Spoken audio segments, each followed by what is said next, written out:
French intellectual Denis Diderot once described his experience at a Nazi rally in 1938. Diderot indicated that despite his rigorous attempt to remain detached from the spectacle unfolding before him, he was involuntarily drawn into the vortex of the crowd's hysterical adulation of Adolf Hitler. It was only by dint of a kind of superhuman resolve, said the French philosopher, that he was able to regain his equilibrium before the mesmerizing presence of Hitler's evil genius. Bloß die einzige Macht und alleinige Macht in Deutschland.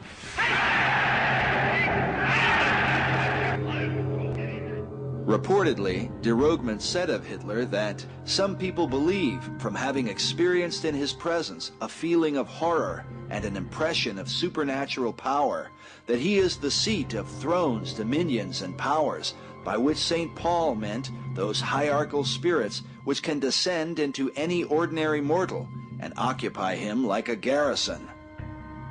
What I am saying would be the cheapest form of romantic nonsense were it not that what has been established by this man, or rather through him, is a reality that is one of the wonders of the century.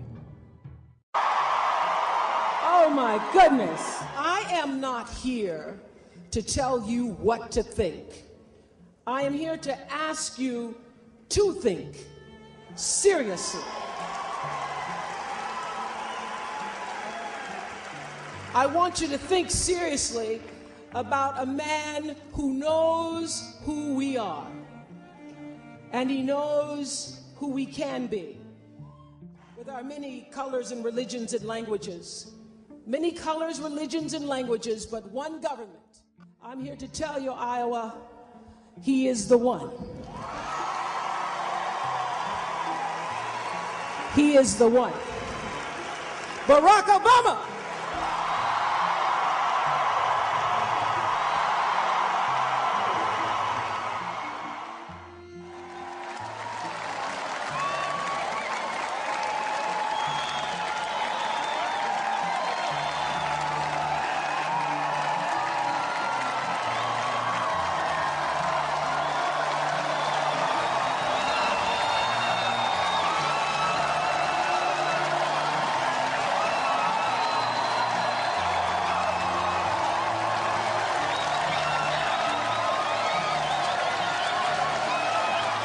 People of the world, look at Berlin.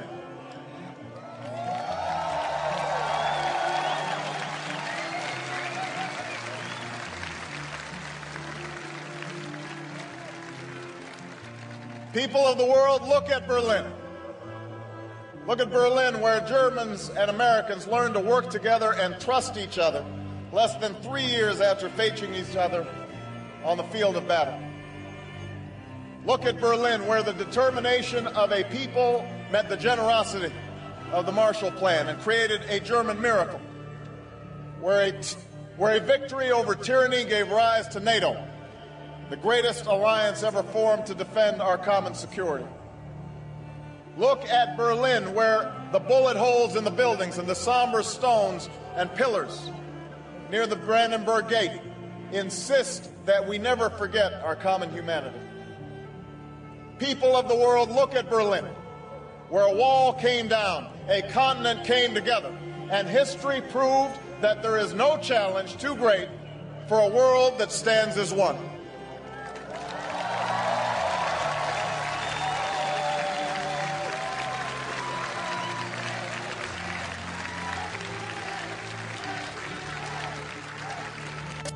While the 20th century taught us that we share a common destiny, the 21st century has revealed a world more intertwined than at any time in human history. In this new world, such dangerous currents have swept along faster than our efforts to contain them, and that is why we cannot afford to be divided. Every child, every boy, and every girl should have the ability to go to school. To ensure that our nation does its part to meet this goal, we need to establish a $2 billion global education fund.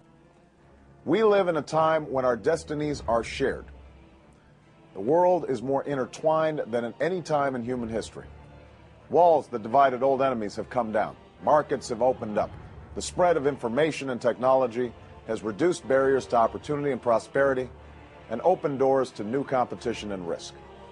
There's a lesson that cuts across this economic crisis. Prosperity cannot be sustained if it shuts people out. Growth cannot just come from the top down. It must come from the bottom up, with new jobs that pay good wages and new innovation that creates opportunity across the globe. Across the globe. Across the globe.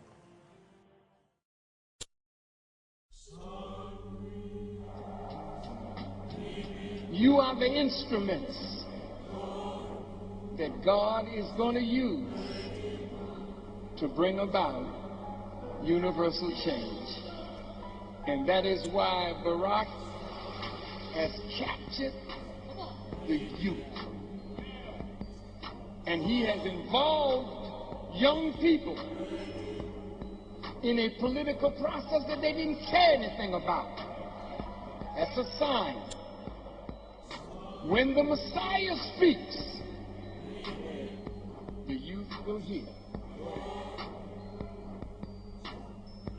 And the Messiah is absolutely speaking. Democratic running mate Joe Biden warned donors at a fundraiser in Seattle Sunday night to, quote, gird your loins if Obama's elected. Mark my words, it will not be 6 months before the world tests Barack Obama like they did John Kennedy. Watch, we're going to have an international crisis, a generated crisis, to test the mettle of this guy. And he said to you, General Powell, I need from you your recommendation on where I begin. What should be my priorities? Where would you start? I would start with talking to the American people and talking to the world and conveying a new image of American leadership, a new image of America's role in the world. The problems will always be there, and there's going to be a crisis come along on the 21st or 22nd of January that we don't even know about right now. Happiness, we're gonna spread freedom. Obama's gonna change it, Obama's gonna lead 'em. We're gonna change it and rearrange it. We're gonna change the world.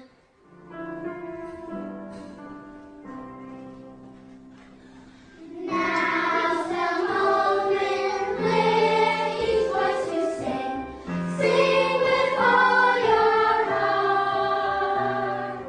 For our children, for our families, nations all join as one.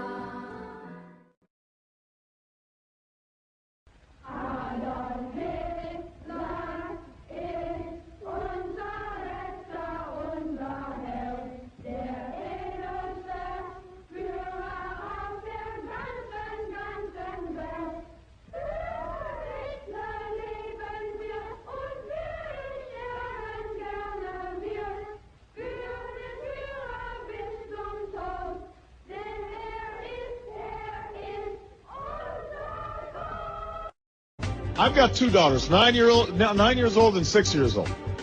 I'm going to teach them, first of all, about values and morals. But if they make a mistake, I don't want them punished with a baby. Well, the first thing I do as president is sign the Freedom of Choice Act.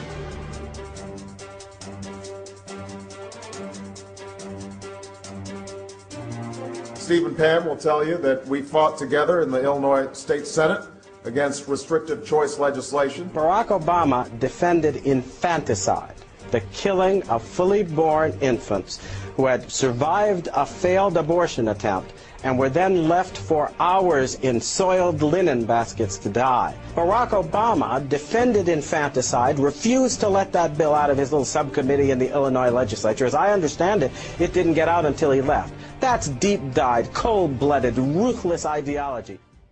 You are absolutely right that John McCain has not